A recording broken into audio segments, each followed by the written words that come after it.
Hello, Internet. Yet another video. This time, the incentive for this was that I recently purchased off eBay a RX Vega 64 for a friend. And upon opening, I saw that it had liquid metal on the core. The GPU you're seeing at this minute is not a RX Vega, is a R9 290X reference.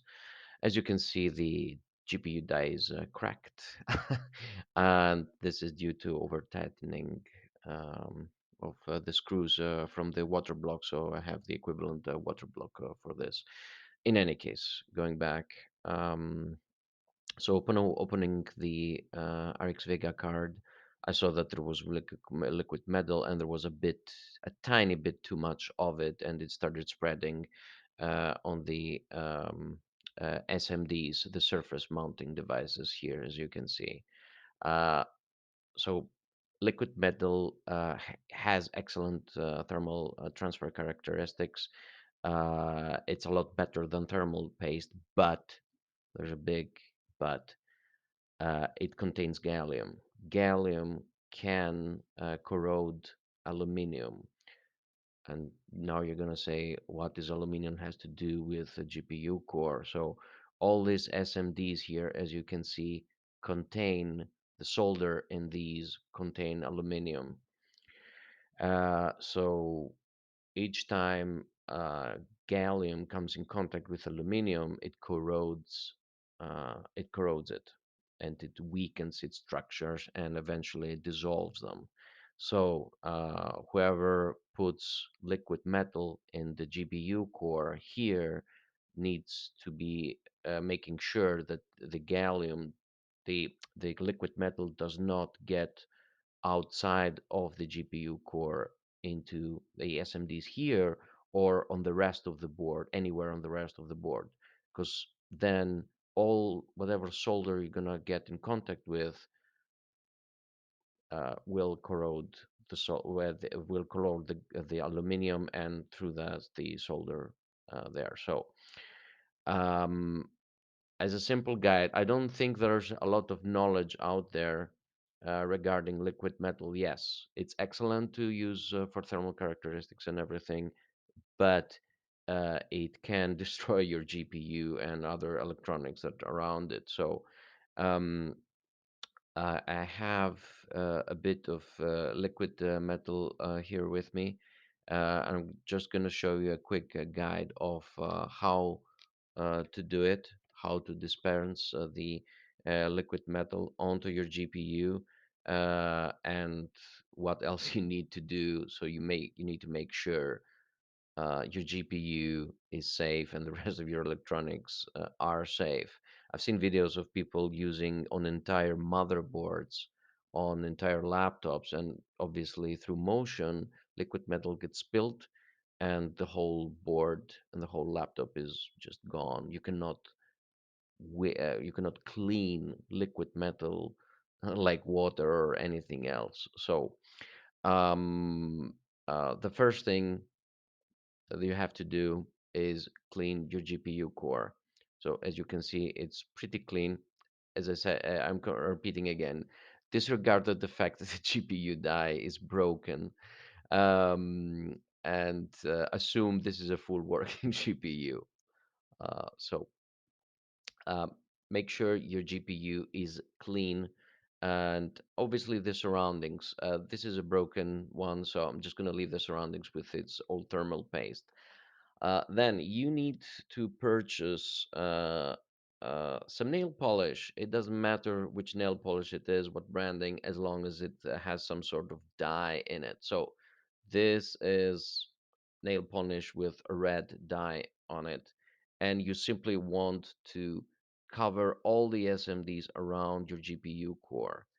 I know this sounds this sounds totally crazy and everything, but it's the simple, most elegant solution of doing this. I'm gonna link it down. I'm gonna put the link on the video description from Der Bauer. if I'm gonna be able to find it, and he's gonna explain much more in detail the whole process of it and what to do. And obviously, you can subscribe to Der Bauer as well, because he's the man. So grab your nail polish and simply put really small amounts around the SMD core, right, like this. Maybe I'm not doing this very accurately, but the idea is to isolate the SMDs, because obviously as soon as the nail polish um, hardens up, it will create a barrier, and that's the barrier we're interested in. So just spread it out evenly. As I said, maybe I'm not doing it as perfectly as it should be, but I don't care. You can do it with your own GPU much more elegantly than I am now. Anyways, so the idea is to cover all these SMDs around the GPU core, so it creates a barrier. So the solder, even if there's a spill from the GPU core to the SMDs, there's no way the solder can be dissolved. So I think the bar has actually, now that I'm thinking, the bar has actually put a similar product. It's not nail polish, but it's supposed to be for using a liquid metal with. It's similar to a nail polish, but it's not. It's obviously some um, really technical, specific um, equivalent liquid for this job. I'm not going to do the whole die because it's pointless, but you get the idea. So you spread the nail polish all the way around the SMDs.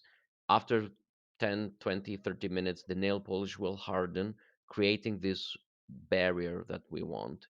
And then we can proceed with uh, then oops, focus.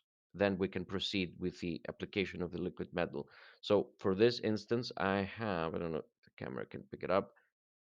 I have some thermal grizzly, some cryonaut here, which is Der Bauer's brand of liquid metal.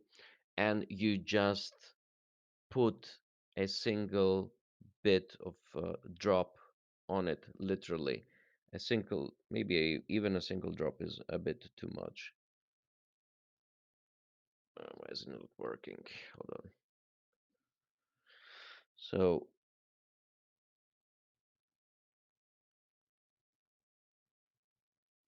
no, that's too much. Right. This, ladies and gentlemen, is enough liquid metal to cover the whole GPU core. The specific kit I bought from Cryonaut has these Q-tip looking like swabs, and as you can see, I've used this before, and literally with this small amount you literally tap it and start spreading it all over. As you can see, it seems like that it's not spreading, but it actually is. And the thin, very thin layer this will create after you spread it all over the core is enough for the thermals uh, for the thermal conductivity to from the GPU to start from the GPU to your cooler or your water cooler or anything else. And as you can see, it spreads quite excellently. Maybe I even used too much, but anyways, you get the idea. So you cover the whole GPU as it is. Make sure there's nothing left on it.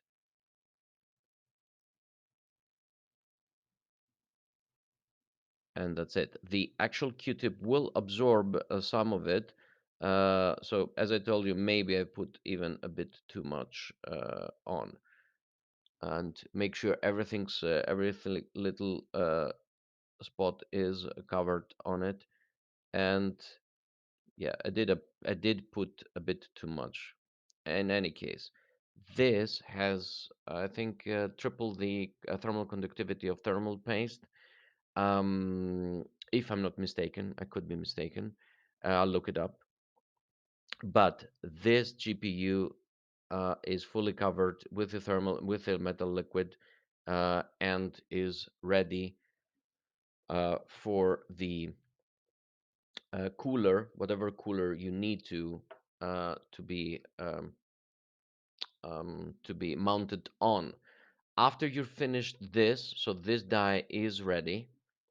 You take you're still not done, obviously. You take your cooler that uh, focus doesn't focus as much. Yes, there it is. So this is the equivalent water block for the R9290X that I just showed you.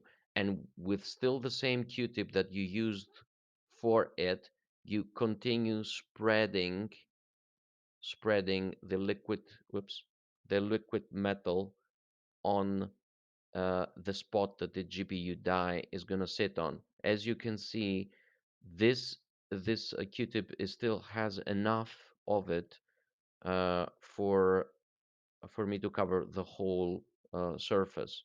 Obviously, I'm not doing this as excellently again, but the whole surface should be covered by liquid metal, and that's it. As you can see, this material is nickel-plated copper. Uh, One of the other metals that a liquid metal likes to corrode besides aluminum is copper, but it goes in so much slower rate. So nickel-plated aluminum is fine. Yes, is fine. If you put it on directly on copper, so this, if you have directly a copper surface and you want to mount liquid metal on it, sorry, you need to be careful because the liquid metal could corrode it. So if you have a nickel-plated copper surface, you should be fine. If you have copper here, be aware that corrosion might happen. If not corrosion, definitely discoloration, and that could mean reaction with the liquid metal. But yeah, after your whole surface is covered, uh, then just mount on the GPU core on the air cooler or water block or anything, and obviously that should be it. With the other part, so if you use the clean tip of the Q-tip that's being applied, that's coming with the kit. Obviously, you can wipe any excess off the side and everything, so it's nice and clean. Because remember, every little bit of liquid metal that comes out of the surface area that it's supposed to be, um, um, it's going to be harmful for any electronics that contain solder. Um, Liquid metal is fun and it's useful for extreme overclocking, or if you have GPUs that are overheating in the GPU core, and if you have no other alternatives, which you should have, there are some really good thermal compounds out there you can use. But if you want to use liquid metal, be really, really careful and just watch the bar videos, which is much more thorough than mine. And yeah, your thermals will be improved, but it's dangerous stuff. The surface tension will hold the liquid metal on this surface, okay? But if you drop the card by any means, or you shake them, or you shake the card and you have excess liquid metal on your GPU core, it will slip off and starting to want to go places, and you don't want that. Anyways, that's it. I'll put all the links in my video description below. Thanks for watching. See you on the next one.